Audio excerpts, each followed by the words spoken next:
welcome back. So today we're talking about my experience dating as a spiritual woman.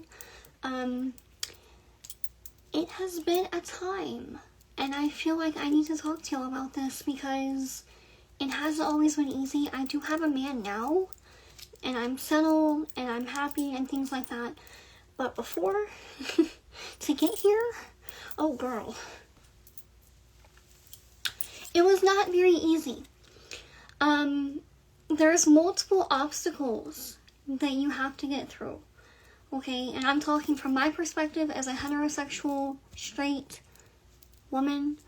I'm straight as a born. I'm sure spiritual women find an easier time dating, other women, because I feel like women are more open-minded when it comes to spirituality, but that's not my case. I like men. Yeah, there's obstacles that you have to get through. Things like first he has to accept you for who you are, right? He has to accept, in my case, I'm a mortera, I'm a spiritualist. I do a lot of work with the dead. I have spirit guides, I have ancestors around me at all times, and other energies and stuff. And I'm a priestess of one of the most dangerous, or known as the most dangerous, practices on this earth, and that is Palo Mayombe. I've been a Yaya, a priestess, for almost 4.5 years. And when I tell you these impungos are protective, they're protective. And I have dated spiritual men. I've dated tatas, which is the male equivalent in Palo, a high priest in Palo. I've dated plenty of tatas. I've dated muggles, which are men that are not spiritual whatsoever. I've dated guys that are kind of in between, So I've kind of dipped my hands in different pots when it comes to this subject. And the best thing I can tell you is you just have to trust the process. And I know that's annoying to hear, but it's the truth, because first they have to accept you for who you are, which might not happen. So then that's that, right? Squashed. Your spirit guides have to like them, because y'all have to remember, your spirit guides and your ancestors, if you're taking good care of them, they're protective as fuck.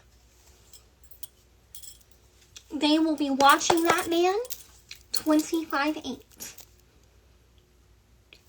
You don't need any security cameras. You don't need to go through his phone. If he's doing something shady, they will come and tell you quickly. And the way that I approach that, if I was dating a man and that happened, my spirits came and snitched on him, I would take note of it. I would say, thank you guys for letting me know. Now please bring me the proof. Because I'm not just going to break up with someone because of a premonition or something that my guys told me. I need proof. I'm a Capricorn moon. My emotions are very cut and dry sometimes. I need facts. I need receipts. I need proof. And they would always provide it, usually within hours. Within hours. It would just fall into my lap. I would not even have to look for it. And then if y'all are planning on getting married and having children and stuff, y'all's bloodlines need to mesh well. Your ancestors kind of have a meaning in the spiritual world. Y'all, let me tell you something. The ancestors are plotting. They are the real matchmakers in the spiritual world. They have meanings and shit. Sorry, my slippers are squeaky. When I walk in these slippers, I sound like SpongeBob. Yeah, ancestors, they really be having spiritual meetings and stuff, and matchmaking. So y'all's lineage has to mesh well. You guys have to get along together as a couple. There's different layers that have to be, boxes that have to be checked. And even still, things happen. Sometimes y'all just aren't meant to be. And sometimes they're a lesson. Sometimes they're a blessing, and then they turn into a lesson. I've had plenty of those. you know, like, this one time, this was about 3 years ago, a man came into my life, and I needed to take a trip somewhere. Literally, you guys, for my life's sake, to save my life, I needed to make this trip happen. Had no money. Had nothing. Was losing everything. This was when I was under a lot of psychic attack before I got adopted by my godparents. He came into my life, we started dating, and he agreed to take me where I needed to go because I needed some ceremonies. And I remember I had actually, before the trip, I had gotten a reading with my godmother, and my godmother is a very classy, very elegant, but very firm and straight up type of woman. Especially when she does her reading, she's going to tell you in a graceful way what came out. And she told me, like, this relationship with this guy, it's not a forever thing. I'm like, oh, okay. Like, because we were still in the honeymoon phase. I'm like, yeah, you know, okay. Not gonna lie, I was questioning her a little bit. I'm like, but it feels like forever, you know? And we take the trip. And sure enough, we get back and we just start fighting. And a bunch of shit went down, and I knew when I got back from that trip that he had fulfilled his purpose in my life. And that's not me using him. The way it was explained to me is it's kind of like he probably owed me a favor from a past life or something, karmatically, and he fulfilled his purpose. And that was that. But I didn't break up with him right away. I stayed with him for about another month, and wished that I had not, because I got into some shit because I didn't listen to the advice that was given to me.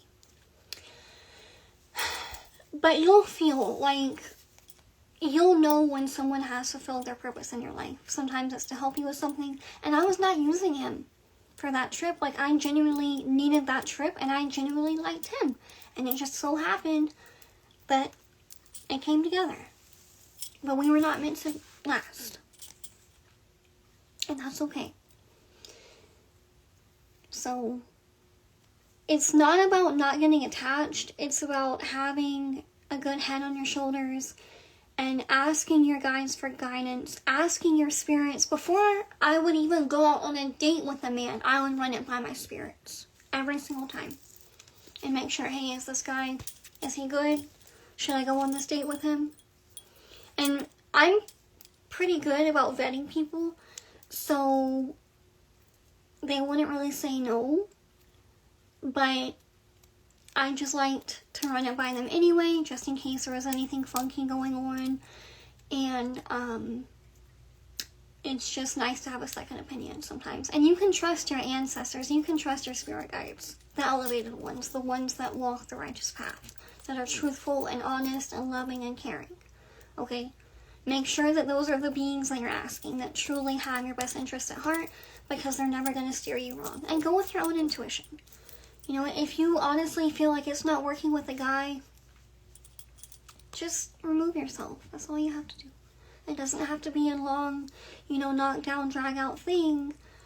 Just walk away. That's what I used to do.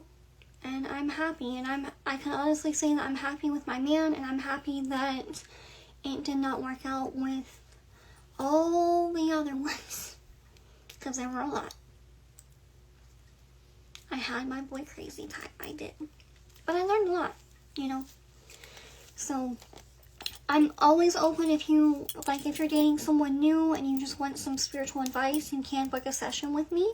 You can go to sirensnectar.com/booking, or you can message me here on Instagram.